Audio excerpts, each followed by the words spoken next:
ឯកឧត្តមអ៊ុនចិន្តាការឡោមនុវត្តភាពនិងទិសដៅវិនិយោគសម្រាប់អនាគតជាការបង្ហាញនៅដំណើរការវិវត្តសេដ្ឋកិច្ចឯកឧត្តមអ៊ុនចិន្តាសមាជិកគណៈកម្មាធិការកណ្ដាលគណៈបកប្រជាជនកម្ពុជាប្រធានគណៈកម្មាធិការគណៈបកខេត្តកំពង់ចាមបានថ្លែងថាការឡានុវត្តភាពនិងទិសដៅវិនិយោគសម្រាប់អនាគតជាការបង្ហាញនៅដំណើរការអភិវឌ្ឍសេដ្ឋកិច្ចរបស់ប្រទេសកម្ពុជាក្នុងនោះខេត្តកំពង់ចាមក៏មានវិស័យមួយចំនួនដែលបានលើកកម្ពស់ដែលមានកំណើនខ្ពស់ដូចជាផលិតកម្មកសិកម្មបច្ចេកវិទ្យាទេសចរណ៍និងធម្មពលបៃតងដោយការរៀបចំជាយុទ្ធសាស្ត្រនិងការរៀបចំសម្រាប់ភាពជាដៃគូសម្ដៅពង្រឹងនិងផ្ដល់នូវជំនឿទុកចិត្តជូនដៃគូក្នុងការសិក្សាស្វែងយល់បន្ថែមអំពីសក្តានុពលទីផ្សារឯកឧត្តមថ្លែងបែបនេះក្នុងកិច្ចប្រជុំពិភាក្សាស្ដីពីកាលានុវត្តភាពនិងទិសដៅវិនិយោគសម្រាប់អនាគតក្រុមវត្តមានអញ្ជើញជាវាគ្មិនពីសំណាក់ឯកឧត្តមបណ្ឌិតកៅថាចប្រតិភូរិរដ្ឋាភិបាលទទួលបន្ទុកជាអគ្គនាយកធនាគារអភិវឌ្ឍជនបទ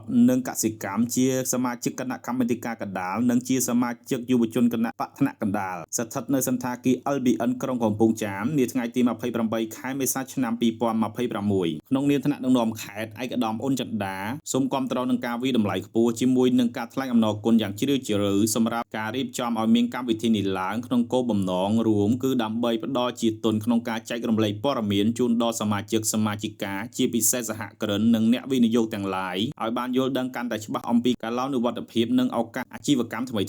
ឯកឧត្តមអ៊ុនចិន្តាថ្លែងបន្តទៀតថាក្រមម្លប់សុខសន្តិភាពនិងភាពសម្បូរសប្បាយរបស់ប្រជាជនយើងខ្ញុំទាំងអស់គ្នាសូមគោរពអនុញ្ញាតសម្ដែងនៅការគោរពនិងដឹងគុណយ៉ាងក្រៃលែងចំពោះសម្ដេចអគ្គមហាសេនាបតីតេជោហ៊ុនសែនអតីតនាយករដ្ឋមន្ត្រីនិងជាប្រមុខរដ្ឋស្ដីទីនៃព្រះរាជាណាចក្រកម្ពុជានិងជាប្រធានគណៈបកប្រជាជនកម្ពុជាដែលជាអគ្គមគ្គុទ្ទេសក៍ឯកដ៏ឆ្នើមរបស់ប្រជាជនកម្ពុជាបានដឹកនាំប្រទេសប្រកបដោយជោគជ័យតាំងពីដំណាក់កាលតស៊ូផ្ដួលរលំរបបប្រល័យពូជសាសន៍និងបន្តដឹកនាំអនុវត្តនយោបាយឈ្នះឈ្នះរហូតទទួលបានសុខសន្តិភាពនិងឯកភាពជាតិពេញលេញនិងធ្វើឲ្យព្រះរាជាណាចក្រកម្ពុជាជាពិសេសខេត្តកំពង់ចាមទទួលបានសមិទ្ធផលរូបវ័ន្តជាច្រើនលើគ្រប់វិស័យឯកឧត្តមអ៊ុនចិន្តាបានសង្កត់ធ្ងន់ទៀតថាក្នុងរយៈពេលជាង4ទសវត្សរ៍បន្ទាប់ពីថ្ងៃ7មករាឆ្នាំ1979មកដល់ពេលនេះរាជរដ្ឋាភិបាលនីតិកាលទី7នៃរដ្ឋសភាក្រុមការដឹកនាំប្រកបដោយគតិបណ្ឌិតនិងទស្សនវិស័យវែងឆ្ងាយរបស់សម្ដេចមហាបវរធិបតីហ៊ុនម៉ាណែតនាយករដ្ឋមន្ត្រីនៃព្រះរាជាណាចក្រកម្ពុជា